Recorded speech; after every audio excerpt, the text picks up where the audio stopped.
Well, hello, friends, and welcome to the show. Thank you so much for those of you who saw me and saw me pop out. Well, I'd love to say it was a technical issue, but I want to think it was like a human issue.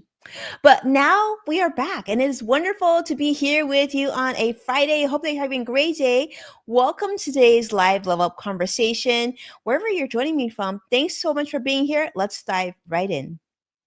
Welcome to Level Up with Winnie Sun.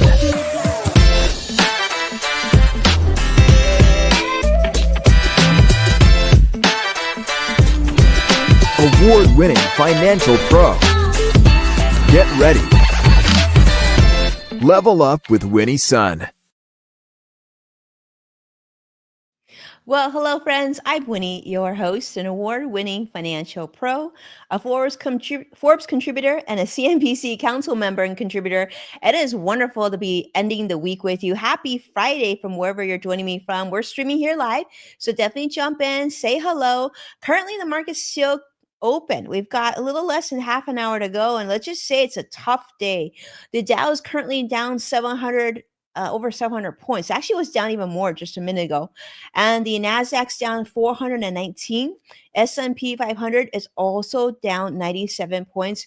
Really rough day. A lot of concerns about tariffs that continues to grow. Tariff concerns are definitely growing. Impacting how that's going to be impacting, what that means when you go spend money at the grocery stores or just buying things in general, maybe a new car. Of course, how that's going to impact spending behavior. So a lot of analysts are watching this very carefully, but nonetheless, as you see, we're definitely feeling some pain if you're okay. Suggestion: don't look at your financial accounts today unless you need the money right away. Just let it be. But investors are watching very closely on the concerns of inflation, Federal Reserve policy, corporate earnings, and of course, continue to have inflation concerns surging as consumer sentiment really drops significantly over this tariff uncertainty. In fact, I want to share a story that was shared on Yahoo Finance talking about exactly that. Consumer sentiment has dropped significantly. Think about how this compares to how you feel and your household feels about financial things these days. The University of Michigan has released its Consumer Sentiment Index. Well, it fell nearly 10% in February to 64.7, which reflects rising economic concerns across the United States. In fact, 1 year inflation expectation jumps to a whopping 4.3% from 3.3% just last month, which is the highest it's been since November of 2023. So expectations for inflation over the next 5 to 10 years rose to 3.5%, also the highest since April of 1995. Consumers are saying that they are very much concerned about President Trump's new 25% global tariff on things such as aluminum and steel. Now, this is supposed to be beginning on March 12th, unless that changes, which they say is going to push prices even higher. And they're saying there's going to be even more tariffs on the horizon. Additional duties are coming for things like cars, chips, semiconductor chips, pharmaceuticals, with even a possible 25% flat tariff on all foreign automakers that could start as early as April 2nd. So if you're looking or you've been eyeing maybe a foreign car, just know that it could get a lot more expensive pretty soon. Of course, this uncertainty is weighing very heavily on the economic outlook here in the United States and expectations for personal finances and the short term economy. Of course, this hasn't been so good too. People have been very concerned. Curious to see how you feel. How do you feel about tariffs? And are you changing the way that you're spending today? Understanding that tariffs are coming and looking at your own budget and your own needs. Maybe if you have a car that's getting old or you need to make renovations to your house, or like many of the families here in Southern California having to rebuild, and what that means, because obviously a lot of houses do have these needs, right? Like aluminum and steel and whatnot. But yeah, not good. I see that. I see a lot of people jumping in. Thank you so much for being here. Let me know your thoughts on this. If this is something that's concerning to you, or do you think, tariffs are a necessary evil and that's just the way it's going to be? Well, let's continue on because I have a story to share on that same sort of vein. There's a story coming out from CNBC, Diana Olick, talking about home sales. Home sales, well, I don't know if you've been paying attention to home sales or if you're in the market to look at homes. Well, home sales have dropped also significantly since prices hit record highs last month. Now, existing home sales fell almost 5% in January. Sales have dropped more than expected, reaching a seasonally adjusted annual rate of about 4 million units. Now, mortgage rates remain unfortunately very high.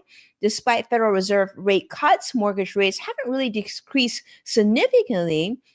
So, keeping affordability really not so affordable these days. But home prices have hit a record high. The median home price rose to about 400,000, up about 4.5 plus from a year ago, making the highest ever for January. Now, inventory is still increasing, but still very tight. Listings rose about 3.5% from December.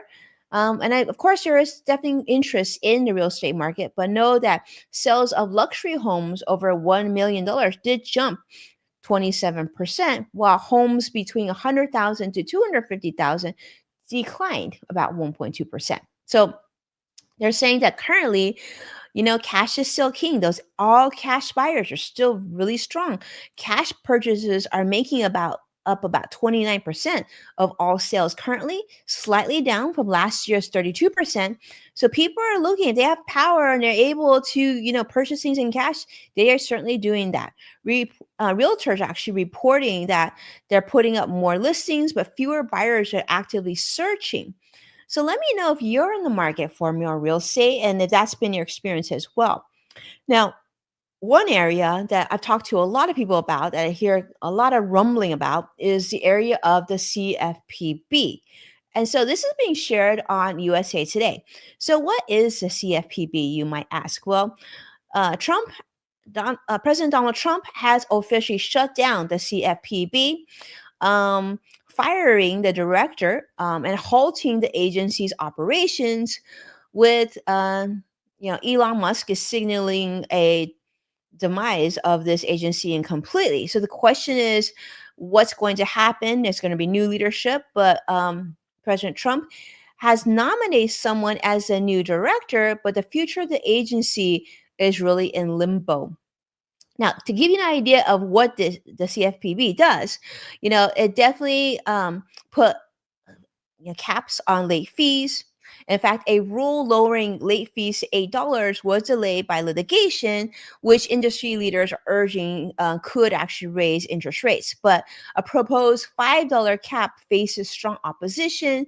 So there's a lot of talk about like removing medical debt from credit reports. That was also handled.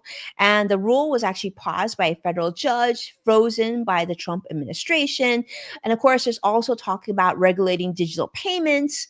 That now is also uncertain, which is a rule increasing oversight on apps such as Venmo and Google Pay and Cash App and things like that. Now, that may not be enforced now.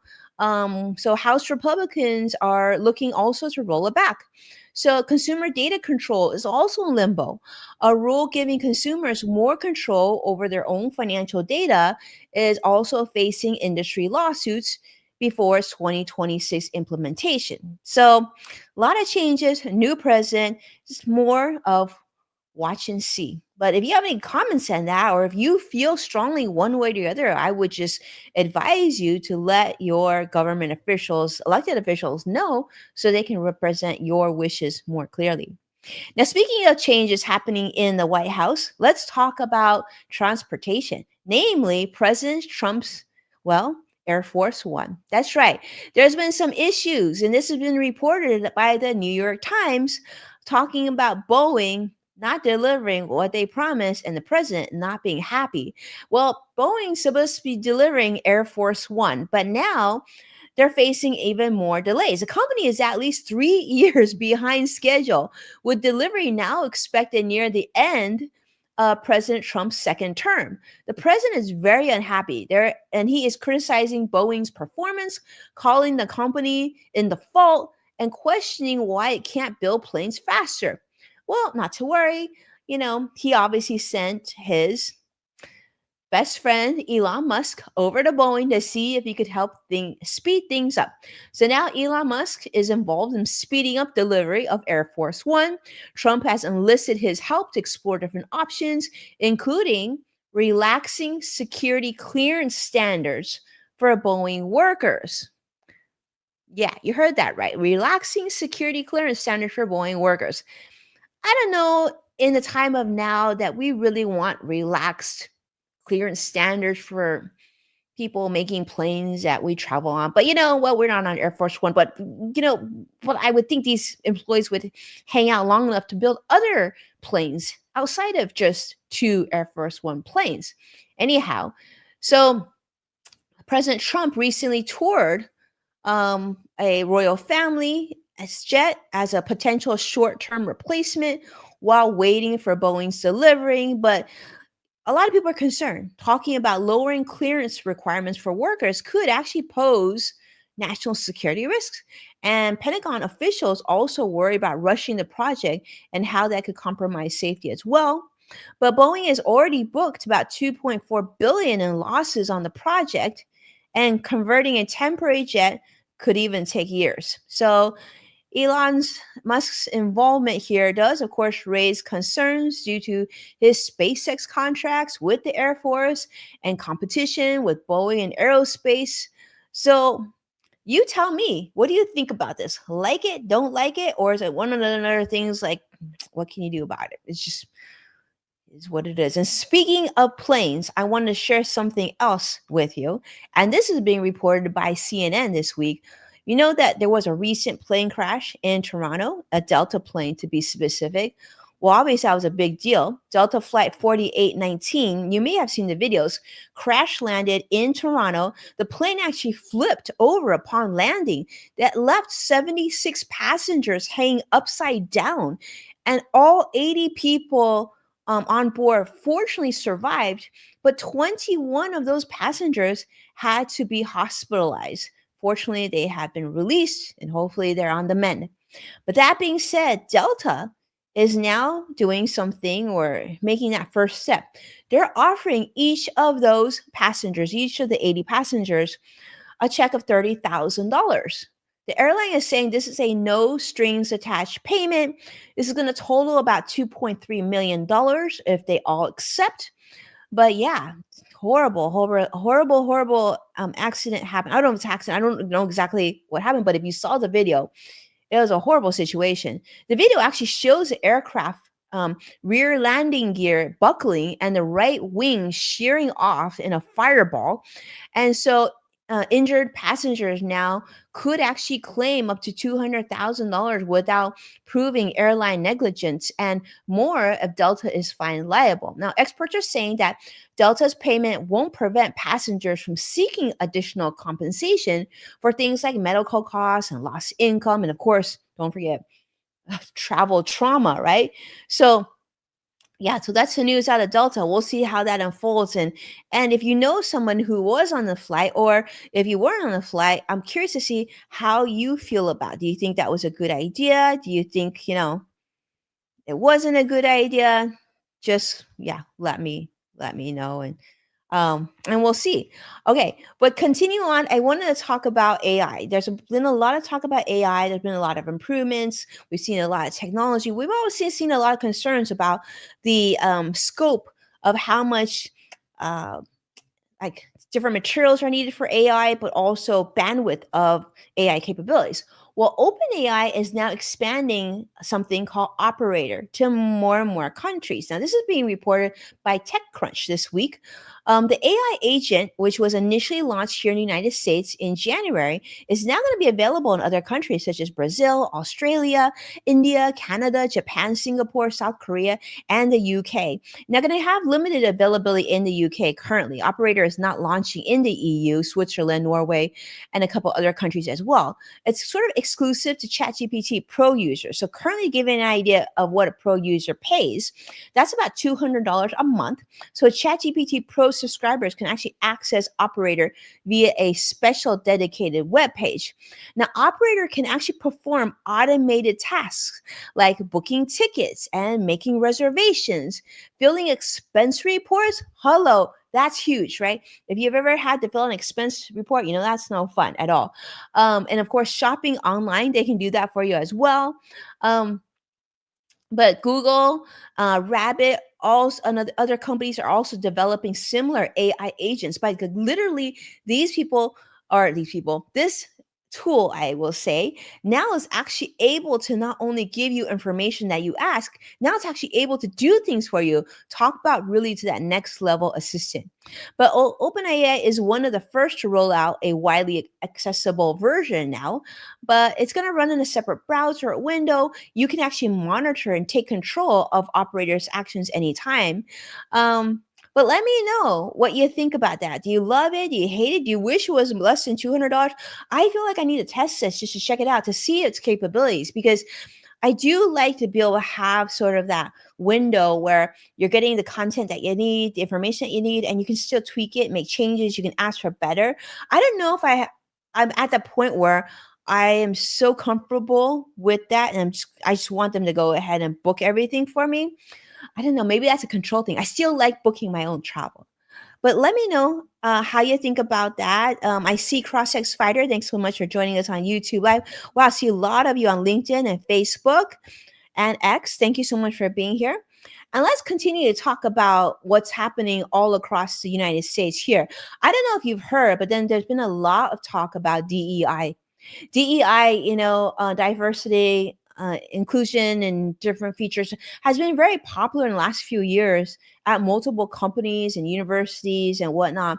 And now it's something that it does seem like the new presidential administration isn't too keen on. And in fact, talk about a company that's been really suffering. Now, many of you I know in the past have loved shopping at Target. Some people call it Target affectionately, right? Well, Target's been feeling a lot of pain lately because Florida Attorney General and America First Legal claimed that Target misled investors about the financial risks tied to its DEI programs and their 2023 Pride Month merchandise. Yikes. So they're under fire from pretty much both sides. Conservatives are saying that their DEI efforts, although they're progressive, and civil rights groups are saying that, it's these recent rollbacks are not good. People are not happy. There's so much controversy about Pride Month. In fact, a lot of backlash. They're saying there's been a bunch of misinformation about tuck-friendly swimsuits that led to threats against employees. Even store damage was caused, and eventually the product themselves were moved. So these Pride Day or Pride Month items that were in the stores caused a whole bunch of issues. So Targets, definitely felt the impact there, but there's other companies as well. They're saying compared to companies like Walmart and Costco, DEI efforts on Target's side of trying to be more inclusive actually hurt them more. The company now has, of course, replaced their hiring goals and executive DEI committees. So they're just changing the initiative completely. And there's been a lot of people saying, on the flip side, saying too that these DEI policies enable them to maybe get in and sell things on the shelves of Target, making it more inclusive. And they felt like they've been abandoned by Target on the flip side as well. So let me know how you feel about that. We see that seems to be a big thing. DEI just a few years ago was such a positive. Now it seems like DEI has, in in certain viewpoints, I'm hearing more people think that it's a negative. But most importantly, how do you feel about that? I don't know. I still am a big fan of DEI, but that's just me. And I don't matter in here because we're sharing news. But speaking of which, I want to talk about what's happening at Citigroup as well. This is being reported by CNBC and Reuters. They're both talking about this, but Citigroup is dropping their DEI hiring policies as well. The bank will no longer require a diverse slate of candidates for job interviews. Now, of course, new leadership. CEO Jane Fraser stated that, of course, it's nice, but they're only going to do it if it's required by law. So the diversity, equity, and inclusion and talent management team is now just going to be called talent management engagement. So big corporate shifts have occurred since the Trump administration. Several major firms have done this. Goldman Sachs, JP Morgan Chase, all are scaling back their DEI efforts in response to changing government policies. This to me is really sad, and I'll tell you why. In fact, some of you might not know, but my first financial position in the industry was actually at Citigroup. And I firmly believe the reason why um, maybe they embraced people like myself is because of diversity efforts, that they felt like they wanted to bring people of diverse backgrounds. In fact, I know that because when I first got hired into the financial firm, one of the existing financial professionals came up to me one day and said that the manager probably got a bonus for hiring me because I am a double minority. And so this makes me sad because I do think there are people who are capable, who can have success in this industry, and maybe sometimes diversity programs can be beneficial, and that having diversity sometimes it's important. Not maybe sometimes, especially in the financial industry, I would say. So I'm very disappointed about this news from Citi. I hope you'll reconsider, as well as JP Morgan, Goldman Sachs, and everybody else. And I'm sure this goes way beyond the financial industry. But I would challenge for those of you who feel very strongly against this, maybe, to have a discussion with someone who's benefited from them, and maybe, just maybe, talking to somebody would help, just to get a different perspective. I always think it's good, right? Benefit of the doubt, and give credit where credit is due. But sometimes different is really beautiful and can get some great opportunities as well. All right, let's take a look at the market. We got about 7 minutes left to go. Dow is down 739 points. Nasdaq down 427. Yeah. And S&P 500 down 100 points as well.